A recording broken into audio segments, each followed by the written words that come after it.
2025 Daytona 500 has officially concluded from Daytona International Speedway, and William Byron sneaks through the last lap crash and picks up a second straight Daytona 500 win.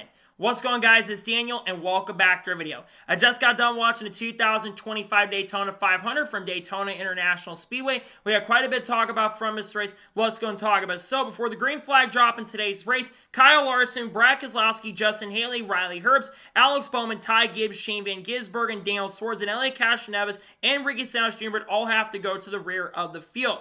During the pre-race laps, you had Donald Trump pacing around the track for a couple presidential laps. He would stick around through the end of stage number 1. But one big thing early in the race was weather.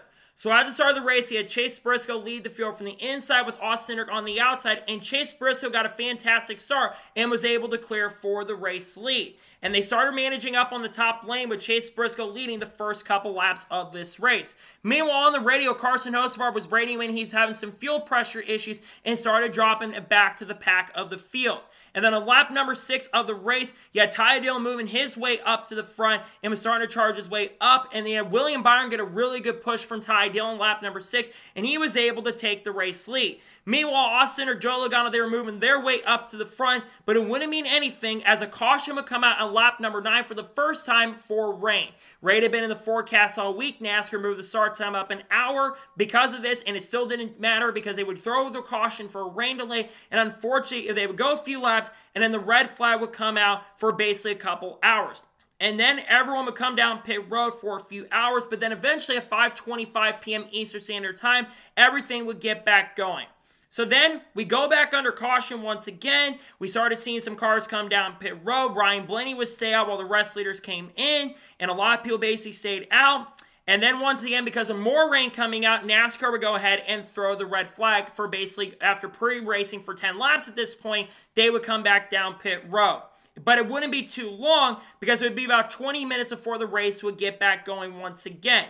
And then on the ensuing restart, you had Joe Logano lead the field from the outside with William Byron on the inside. And Joe Logano got a fantastic restart and was able to clear for the race lead. There was a third lane forming up going down the back straightaway, but they were not able to really make a lot of progress. At this point, Joe Logano basically had the fastest and dominant car, and he would basically hold on to the lead for pretty much most of stage number 1. Kyle Busch tried to get up there, but they would drop back quite a bit. And then we saw Corey LaJoie lead for a little bit, getting a push from Logano, but then eventually Joe Logano, a couple laps later, he was able to take the race lead. Then Chase Elliott made a move to get by Joe Logano. He got the lead for a couple laps.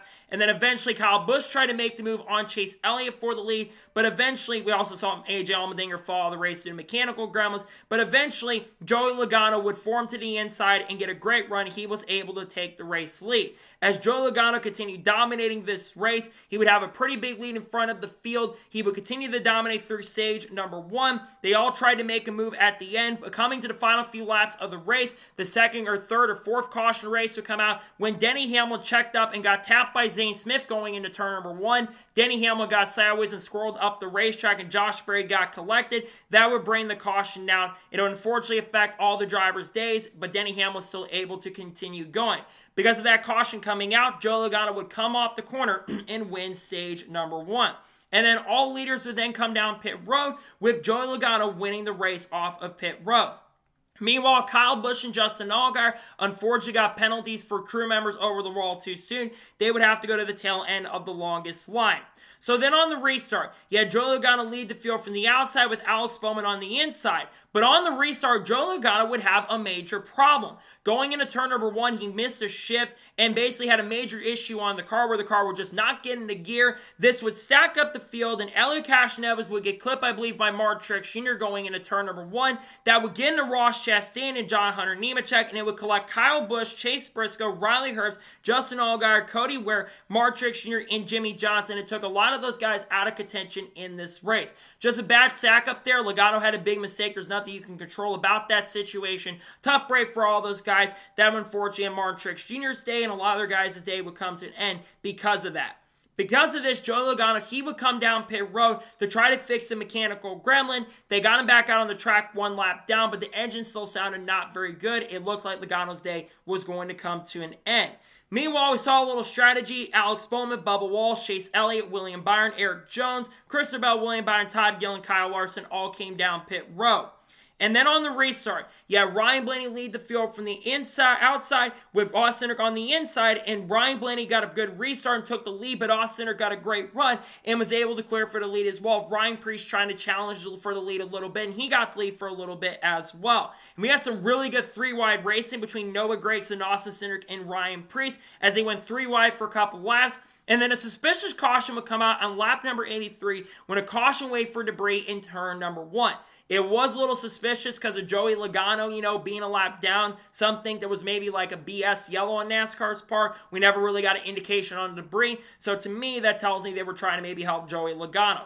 So under the caution, every single car except Bubba Wallace, Cody Ware, Carson Osbar, and Jimmy Johnson would come down pit road. And they had Austin Cindric win the race off of pit road. And those guys came down pit road the next lap, handing Austin Cindric back the race lead.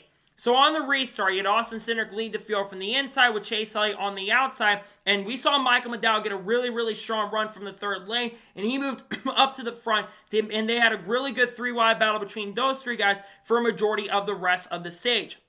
Meanwhile, Noah Gragson was starting to come back to the bottom lane and was moving his way back to the front. And Cindric and McDowell put on a really good battle. But then at this particular point, we would see a great battle between Noah Gragson, Cindric, and Preece again. But eventually, we saw Austin Cindric eventually take control of this race. Ryan Preece did lead at halfway. His car was really, really good. But eventually, at this point, Austin Cindric was able to take control of this race. And everyone would run single file up front.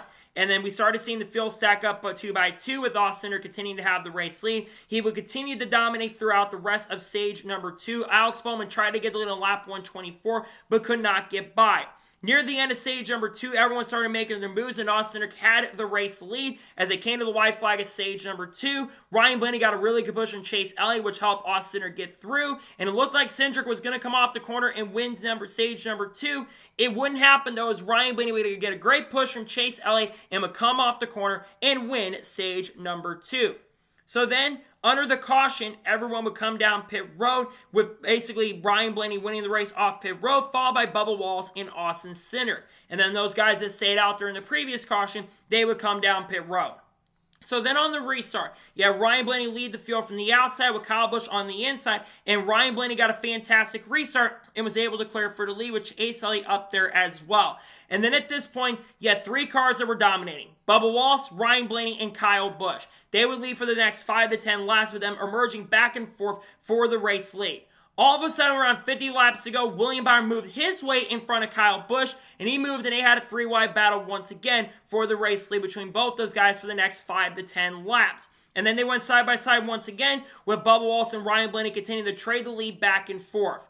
And then with 39 laps to go, the fuel strategy would come to an end as a caution would come out for debris in turn number 1, potentially from Zane Smith. Zane Smith obviously had a ton of damage on his car. That's what prompted NASCAR to throw the yellow. So then all leaders would come down pit road with Austin Cindric winning the race off pit road. Meanwhile, Jimmy Johnson had a bad pit stop after he had to basically step back and drop the car back a little bit. His chance to win at the time we thought would be over. So then on the restart, you had Austin Cindric lead the field from the inside with Bubba Wallace on the outside, and Bubba Wallace got a pretty good restart and got by Austin Cindric. But then all of a sudden, Cindric got a really good push from Ryan Blaney, and he was able to take the race lead. And at this particular point, everyone started getting single file. You had Ryan Blaney and Cindric first and second, with Cindric leading the race. And you had the RCR duo of Busch and Dillon running third and fourth. Meanwhile, Kyle Busch already in, he was starting to have some fuel problems. But all of a sudden, with around 20 laps to go, the second lane was starting to move its way up to the front, with LaJoie getting great pushes from Ricky Stenhouse Jr. That prompted LaJoie to get up there with around 15 to 16 laps to go. And then, with around 14 laps to go in the race, the big one to end up striking going down the back straightaway. Joey Logano basically tried to make a really bad aggressive move going down the back as he was trying to move his way up to the front. Ricky Stenhouse Jr. came down on Joey Logano. That forced Logano to go up. He tried to go 3-wide when he probably shouldn't have gone 3-wide. He would clip Ricky Stenhouse Jr., turning into Ryan Blaney, and Kyle Busch and other guys like Chase Elliott and Justin Allgaier got collected in the wreck as well, along with Noah Gragson. Just bad moves on Stenhouse and Logano's fall apart. I don't understand what they were doing there. That was really dumb. Pretty brain-dead moves, in my opinion, from both those guys, as considering you got a 3-time champion right there. That was really bad. Pretty stupid on both their ends. It's not a shock and surprise to see, though, that Logano and Stenhouse are causing wrecks and incidents. So then on the restart, 8 laps to go. You had Corey LaJoie lead the field from the inside with Austin Cindric on the outside, and Corey LaJoie got a really great restart and was able to clear for the lead. However, going down the back straightaway, we saw Austin Cindric get a great push from Denny Hamlin, and he took the race lead. And at this point, you had Austin Cindric, Denny Hamlin, and Christopher Bell up inside the top 3. But Christopher Bell's car was starting to get whirly squirrely, and there was nearly a wreck that took place down the backstretch with 6 laps to go. But then with 5 laps to go, the biggest wreck of the day and the biggest incident of the race would take place. Going down the back straightaway, Christopher Bell got a really bad push from Cole Custer going down the back straightaway that would spin Christopher Bell really hard into the outside wall. He would come back down the racetrack into Ryan Preece, who was wheeling and then went airborne and nearly runs into the catch fence. And Eric Jones, Kyle Larson, Suarez, Keselowski, Wallace, Allgaier, and Elliott are all collected in the wreck and incident. First of all, I want to say thank God Ryan Preece is okay. That was extremely scary. I don't know what we need to do about the underbodies of these cars, but something has got to be done because that was something that shouldn't be happening every time we come here. That was a terrible wreck for Preece. Good Lord, almost went into catchments. Thank God he was okay. Terrible push from Cole Custer right there that caused that wreck and incident and took those guys out of contention. So then we get to the final restart of the race and we go into overtime because of the big wreck. And like I said, thank God everyone was okay from the prior incident. So then on the restart, you had Denny Hamlin lead the field from the inside with Austin Cindric on the outside, and Denny Hamlin got a great restart and was able to take the lead. But Austin Cindric got a really great push from Cole Custer going off of turn number 2 and passed Denny Hamlin for the lead going down the back straightaway. And as it came to the white flag, Denny Hamlin got a great move and made the move to the outside going down the front straightaway. Meanwhile, Riley Herbst got a bad bump and spun into the grass, but saved it and continuing to the checker flag. And then we started seeing a lot of contact and beating and banging as going down the back straightaway. There would be contact between Cole Custer and Chase Briscoe going down the back straightaway, collecting Austin Cindric and Denny Hamlin to pretty much every leader up in the front of the race. William Byron would emerge from 9th position out of nowhere and take the lead going down the back straightaway with Tyler Reddick chasing in pursuit and Jimmy Johnson being in 3rd. They would run to the checker flag. They would run to the caution, and coming out the final corner in shocking and incredible fashion, William Byron pulls off an incredible upset at the end of this race and comes for 9th and picks up his 2nd straight Daytona 500 win, the first driver to do that since Denny Hamlin in 2019 and 2020, and picks up his 14th career NASCAR Cup Series win. Congratulations to William Byron on winning a race that he probably shouldn't have won, to be honest with you. He was in position. He did have a good car. I don't want to discredit him. He did have a really good car today and had really good pace and speed. He had some issues on some of the restarts that dropped him back quite a bit, and he did put himself in a good position at the end of the day, but he was not in position to really win this race. But sometimes you get lucky breaks, and William Byron got a lucky break, and he gets his 2nd Daytona 500 win. He had speed early in the race, and he looked really good. Just the fuel pressure issues really came into play for Byron. That's what held him back from being a major threat throughout the evening. So nonetheless, congratulations to William Byron on picking up the win and picking up his 2nd Daytona 500 win in a row. So now we'll go ahead and take a look at the race results, and I'll give my score and thoughts on today's race. So William Byron picks up the win. Tyler Reddick finishes 2nd. Man, oh so close to picking up the win. Very close to winning his first Daytona 500. Reddick's going to be a major factor for the championship this year. He had a fast car today, finished his 2nd, just too close to get it done. Comes home with a runner-up finish. Jimmy Johnson finishes 3rd. How about that for Jimmy? He got caught up in multiple crashes and incidents and still comes home finally with the top 5 finish. Almost won the Daytona 500, survived the last wreck, and good to see Jimmy Johnson have something go good for once. He qualified in the race and comes home with a top 5 finish. Great run for Jimmy Johnson and Legacy Motor Club. Chase Briscoe finished 4th. He got caught up in one of the early wrecks and survived it and got himself a top 5 finish. A great way to start the year for the number 19 team. I think he could be one to watch out for this year. Good day for him in 4th. John Henry Minchek finishes 5th. For drivers on the hot seat going into this year, this is a really good run for him today. He was up front most of the day, tuned in the second half especially, so good run for John Hunter to get a top 5. Alex Bowman finishes 6th. He was up front, probably the strongest Hendrick driver in the second half of this race, to be honest. He was up there leading laps and contending. A good day for Bowman to finish inside the top 10. Ryan Blaney finished 7th. Great comeback for Blaney, considering the fact that Ryan Blaney basically got caught up in that big wreck that Logano caused for whatever reason. It seemed like damage wasn't too severe because he was able to get a top 10 finish in 7th place. Good day, all things considered, but it could have been better, as I think he had one of the strongest cars. Austin Cindric finishes 8th. Man, after the big wreck, I thought he was going to win this race. He looked to be the strongest car in the second half of the race. Just got caught up in that big wreck and incident that was caused by Denny Hamlin and those guys in the back of the pack. Tough break for Cindric. He had a really good run today, though, but he comes home in 8th. Justin Allgaier finishes 9th. Junior Motorsports, in their first start, they get a top 10 finish. How about that for Junior Motorsports? I really hope this team does come back in the future in Cup, because honestly, while Allgaier didn't run amazing today, it's good to see them finish inside the top 10. I hope this convinces them to make more starts. Good run for Justin Allgaier to get himself a top 10 finish in 9th, and good redemption after what happened yesterday in the Xfinity race. And Chris Buescher finishes 10th. Solid day for Buescher, was up front at points, shows some decent pace and speed, gets himself a top 10 finish. Michael McDowell finished 11th. Solid run for his first run with Spire Motorsports. Led some laps early in the race. They were having field pressure issues early in the race along with Carson Hocevar. He comes home with a top 15 finish. Eric Jones finishes 12th. Had good speed today, but unfortunately got caught up in a couple wrecks. Daniel Schwartz got caught up in one of the big incidents. He finishes 13th. Ty Dillon finishes 14th. He was back like 30 from 1 point, so good for him to get a top 15. Chase Elliott, who I think had one of the strongest cars in the field, unfortunately, he finishes in 15th because he had some damage. Still a decent day for Chase. I think he's going to be a major factor this year. Had one of the strongest cars in the field. Ty Gibbs finishes 16th. Riley Hurts finished 17th. Ricky Stenhouse Jr. finishes 18th. Justin Haley finishes 19th. Kyle Larson finished 20th. A disappointing day for Kyle Larson because he just didn't have pace and speed. One of the few cars that really never emerged as a major factor today. Just that 5 car didn't really show any sort of speed today. Just a tough break overall. He finished 20th. 21st place finisher Cole Custer caused a big wreck. Corey LaJoie finished 2nd. I know he finished back there, but he had a really solid run today. Really showed some good pace and speed. He showed he's a good super speedway racer still. He comes home with a 22nd place finish. Austin Dillon finished 23rd.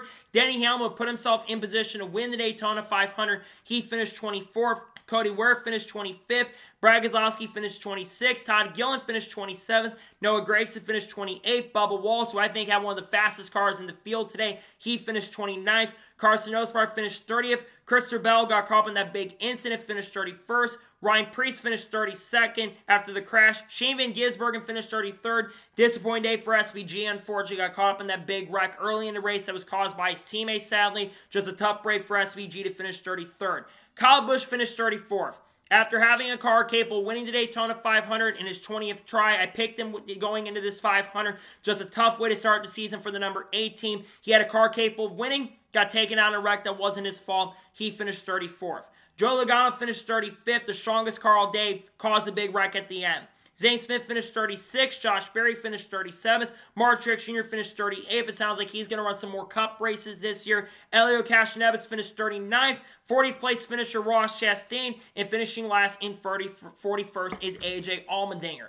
So now let's talk about the overall race as a whole, and I'll give my score and thoughts on today's race. This race started off very frustratingly for me. You had a lot of start and stopping. You got 10 laps of green, then you had the rain, then he went back for 10 laps, and you had another little bit of a delay. But once we got going, I thought the racing itself generally was really solid. Yes, I know there was a lot of fuel saving with this, and that's one of the biggest things with the next-gen car that probably needs to be worked on in regards to fuel saving. I don't know if you can do something maybe about lowering the length of the fuel cells, perhaps, so that you do have to either pit or make the fuel cells like bigger at this point for the super speedways or give these guys more horsepower. That could certainly be something they do.